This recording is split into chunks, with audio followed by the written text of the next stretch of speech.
اعوذ باللہ من الشیطان الرجیم، بسم اللہ الرحمن الرحیم۔ السلام علیکم بچوں، آج ہم class 6 subject English topic tale of two birds sub topic text book questions date 23 July 2020۔ کل ہم نے اس کے 2 کوسچنز کیے، آج ہم تیسرا کوسچن کریں گے۔ ہم اس کا question number 3، what did the first bird say to the stranger؟ یہ جو پہلا پرندہ تھا اس نے اس اجنبی کو کیا بولا، مطلب اس کنگ کو کیا بولا۔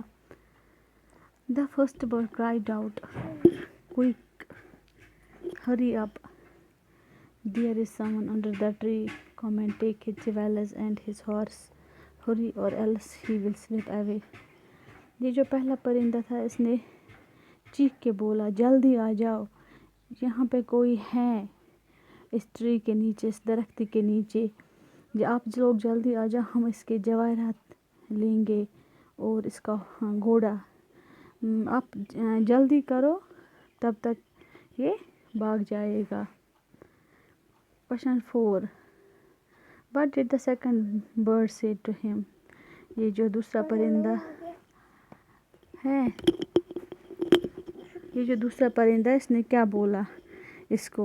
The second bird said to the king, welcome to the ashram, sir. Please go inside and rest. The rishi will be back soon. There is some cold water in the pot. Please make yourself comfortable۔ یہ جو دوسرا پرندہ اس نے اس کو بولا، welcome کیا آشرم میں آنے کے لیے، اور بولا کہ آپ اندر آ جاؤ اور ریسٹ کرو، یہ جو رشی ہیں وہ جلدی آ جائے گا، یہاں پہ یہ ٹھنڈا پانی ہے، آپ لے لو، آپ اپنے آپ کو کمفرٹیبل فیل کرو۔ بس بچوں آج اتنا ہی کریں گے، شکریہ بچوں۔